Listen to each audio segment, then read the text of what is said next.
Hello, Stephanie. This is your Professor Ian again. I'm leaving video feedback for essay number 2.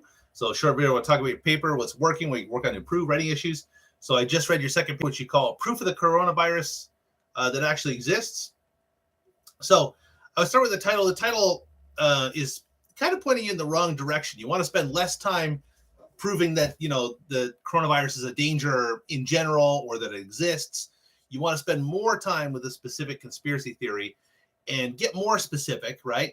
As we talked about, we talked about the fact that Alex Jones has said a lot of stuff. He's paid by the word, basically. He just talks a lot on his show, and he makes up all kinds of different theories. And, so what you should try to think about doing is pinning him down to one version of that, and then maybe exploring a more specific discourse community. Because I don't know if I'd call InfoWars a discourse community. It's a media outlet, and I'm not sure it has that discourse community structure to it. Remember, a discourse community is a specific thing.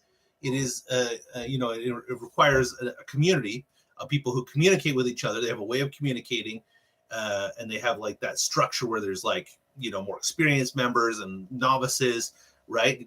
So part of the power of a discourse community is that it is actually a community, right? It's people who interact with each other in a real way. We could compare this to something else. I think I mentioned this many weeks ago. It's something called an imagined community. This is an idea Benedict Anderson had, that, something like a country like America is an imagined community, right? There's no way you can meet every American. There's 300 million. So the idea that we're in a community where you meet each other and chat and all that kind of stuff is not true, but we imagine we're part of this community. We share values, right? We imagine we do, even if we don't necessarily all share the same values and we fight over it and all that kind of stuff. That's where the tension comes in with an imagined community. But that's different than a discourse community, which is an actual community. People communicate. They don't share all the same values, but they share the shared goals, right? And so you want to think about how there are discourse communities related to InfoWars, but you want to find something specific, say on like Reddit, or Reddit's a good place for this kind of stuff, or Facebook, right? Instagram, or just I'm sure you can find something else online. But thinking more specifically about how people share this information and deal with it. So getting more specific about, a specific version of what Alex Jones talked about, a community that uses this or believes this theory. This is going to help you stay more specific and grounded, especially at your end where you try to offer solutions, because your solutions are a little too broad, right? Changing the laws about what we can say online, that's a big task, right? So you could move towards that, say that, hey, there are people who are always going to be susceptible to charlatans and demagogues like Alex Jones, unless we make changes to how platforms like Reddit operate, right? And get into like the bylaws of Reddit or something like that, a little more specific. That would be more useful there. And I will say too, the second part of your paper is more specific than the first. The second part where you start getting into, is it immoral? Is it immoral, conspiracy theory, that kind of stuff? That's where you start getting more specific. So that's good. And I can see you're following the structure, that stasis thing. So that's great. The stasis theory, that's great. You just need to get, again, more specific at the beginning. Start with a thesis statement that really focuses on Alex Jones, the damage this conspiracy theory causes. And you can think about how maybe it's, leading, like you say, it leads to more people getting infected.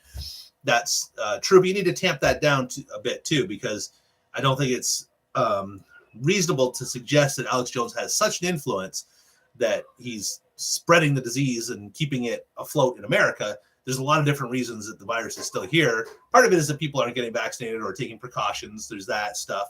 But there's also the fact that it's a virus that's going to spread until hopefully we develop keep developing vaccines and, keep on top of it and turn it into, instead of a pandemic, an endemic, as they say, right? Like the flu that we have now, which was probably the previous coronavirus that's been tamed down over generations of the virus, right? So once we get there, that's better. But it's too broad to claim that Alex Jones is, so responsible for spreading the virus or keeping it afloat in the U.S.